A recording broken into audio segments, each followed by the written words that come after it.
Good day guys, so meron ako ibibigay na tip sa inyo na alam kong makakatulong sa inyo as mga car owners. Payo ko mga bossing, bumili kayo ng gantong klase ng tool, ang tawag dito is test light. So primarily ginagamit ito mga bossing para sa pag-diagnose sa mga putol na harness, o kaya ginagamit din to para ma-diagnose kung meron tayong busted valves, okay? So makikita ninyo mga bossing, meron yan tip. Tapos ito yung other end niya na kinakabit sa negative terminal ng battery. Pero alam nyo ba mga bossing na itong test light na to magagamit nyo rin para malaman kung nagcha-charge ba ng maayos yung ating alternator, and also para malaman kung may sign na ba na malapit ng palitan or malapit ng bumigay yung ating battery. So paano mga bossing? Ito, pakita ko muna sa inyo yung primary niya na purpose. Kinakabit ang clamp na to sa negative terminal ng battery. Tapos kung mapapansin niyo itong ating test light, meron siyang LED display dito na nakalagay. Kapag nilagay natin tong tip na to sa positive terminal ng battery, makikita ninyo magdi-display siya ng, yan, nakikita nyo ba, 12.6 volts. Ang good sign ng battery mga bossing, base voltage niya mga bossing is 12.5 to 12.6 volts. At rest yun mga bossing ha.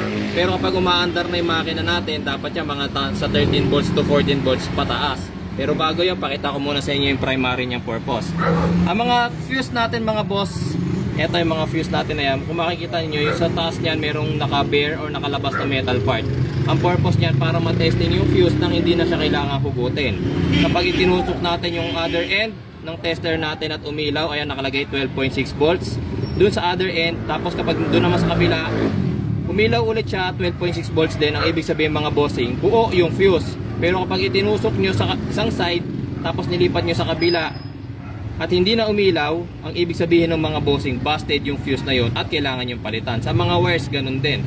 So ngayon, paano siya matitesting para malaman kung palitin na ang battery or nag-charge pa siya ng maayos? Kagaya nito mga bossing, 12.6 volts siya ngayon, okay?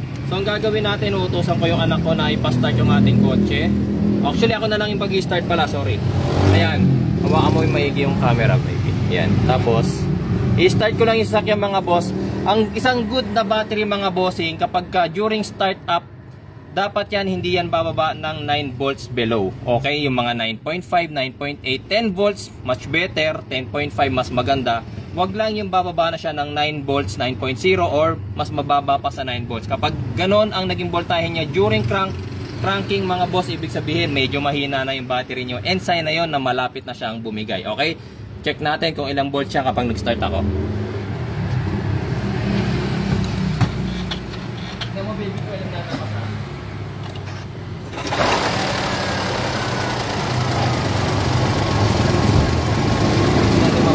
13. Hindi, kanina doon nag-start siya. 12 pa taas. Ayan. 12.5. Bumaba lang siya na konti. Ayan, so hindi ko nakita mga bossing kung ilan yung naging voltage niya kanina, pero i-review ko na lang yung footage natin. Pero eto mga boss, habang umaandar na yung ating makina, makikita ninyo, eto na rin yung sign para malaman ninyo kung nagcha-charge ba ng maayos yung ating alternator. Makikita ninyo 13.7 volts siya. So ang base voltage ng battery natin, uulitin ko, 12.6, 12.5, good sign pa yon. 12.4, pwede pang makonsider. Tapos kapag umaandar na yung makina, dapat 13 volts pataas na yan. Okay? Minsan naabot pa yan ng 14.5 volts. Okay? Wag lang aabot ng 15 volts. Why? Kasi overcharging na rin yon. Wag naman din bababa pa siya ng 12.6. May makikita nyo, 12 volts na lang, 11.9. Ang ibig sabihin, hindi na nagkakarga ng maayos yung ating alternator. Dito, simpleng gamit lang tong test light na to, pero multi-purpose na siya mga bossing. Okay, so yung product link nito mga boss, ilalagay ko lang sa comment section, okay?